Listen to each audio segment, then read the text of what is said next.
સભ્ય સમાજની વ્યક્તિનું હૃદય દ્રવી ઉઠે, માથું શરમથી ઝૂકી જાય। અને આપણા ગુજરાતમાં તો ક્યારેય આવી ઘટના કલ્પી પણ ન શકાય એવી કરુણ અને દુઃખદાયી ઘટના દાહોદમાં બની। 6 વર્ષની બાળકી,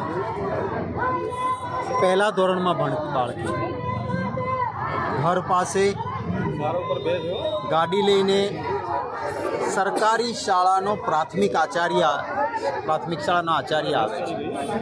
માને કહે છે કે તમારી દીકરીને બેસાડી દો ગાડીમાં, હું સ્કૂલે જાઉં છું, લઈ જાઉં। આપણે ત્યાં ગુરુનું સ્થાન એ ઈશ્વર કરતાં પણ આપણે મોટું આંકીએ છીએ। આપણે ત્યાં એવું કહેવાય છે કે ગુરુ ગોવિંદ દોનો ખડિયો સાથ, કિસકો પહેલે લાગુ પાય, બલિહારી ગુરુ આપકી ગોવિંદ ભયો આજ। એટલે ઈશ્વર કરતાં પણ પ્રથમ સ્થાન આપતા હોઈએ વિશ્વાસે દીકરીને 6 વર્ષની બાળકીને ગાડીમાં બેસાડે છે। આ રાક્ષસી માણસ દીકરી ઉપર બળાત્કારની કોશિશ કરે છે, દીકરી રડવા લાગે છે અને 6 વર્ષની બાળકી જ્યારે બૂમાબૂમને ચીસાચીસ કરે છે ત્યારે ગળું દબાવીને એ દીકરીને મારી નાખવામાં આવે છે। એક ગુનાહિત માણસ રાક્ષસી કૃત્ય તો જુઓ, દીકરી મરેલી છે એ ગાડીમાં એને સાંજ સુધી ગાડીમાં રાખી મૂકે છે। શાળા છૂટે, છોકરાઓ જાય પછી દીકરીની લાશ કાઢીને દિવાલ પાસે ગોઠવે, દફતર એનું ક્લાસરૂમની બહાર મૂકે, પોતે ગાડી લઈને ગોધરા જાય, ગાડી આખી વોશ કરીને આવે કે જેથી પકડાય તો તકલીફ ના પડે। ગુનાહિત માનસિકતા જુઓ અને પોતાની જાતને સમાજ સુધારક ગણાવે। એના ફેસબુક ઉપર RSSના કેમ્પમાં ટ્રેનિંગ લીધી છે, RSSનો પ્રચારક છું, ભારતીય જનતા પાર્ટીની વિચારધારાના માટે મતો માંગવા નીકળતો માણસ। આ છે સાચું ચાલ ચલન અને ચરિત્ર ભારતીય જનતા પાર્ટીની વિચારધારા।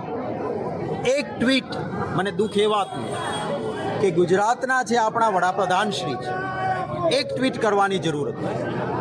ગુજરાતના મુખ્યમંત્રી શ્રી પશ્ચિમ બંગાળની ઘટના વખતે વિવિધ ભાષામાં, જે ભાષાઓ ઉપર ભૂપેન્દ્રભાઈનો કંટ્રોલ નથી એવી ભાષાઓમાં પણ ટ્વીટ કરી શકતા હોય તો અહીંયા કેમ નહીં? એટલા માટે કે ભાજપની વિચારધારા છે।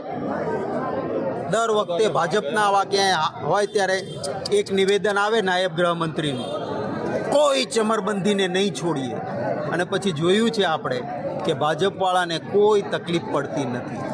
આ ગુનાહિત માનસિકતા સામે એક જવાબદાર રચનાત્મક વિરોધ પક્ષ તરીકે અમે પદયાત્રા કરીને અમારો વિરોધ દર્શાવીએ છીએ।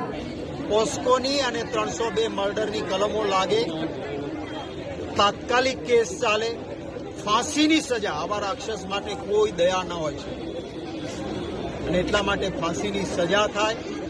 વડાપ્રધાન શ્રી અને ગુજરાતના આપણા મુખ્યમંત્રી શ્રી મૌન છે એ અકળાવે છે સૌને ગુજરાતી।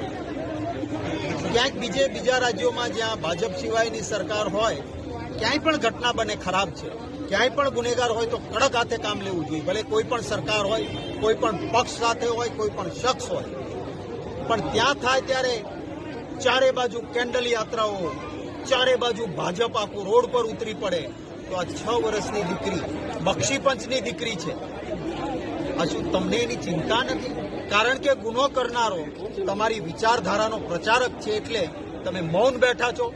જવાબ આપે ભારતીય જનતા પાર્ટી દર્દ સાથે, દુઃખ સાથે, એક ગુજરાતી તરીકે વેદના સાથે હું અમારી વાત કરું છું।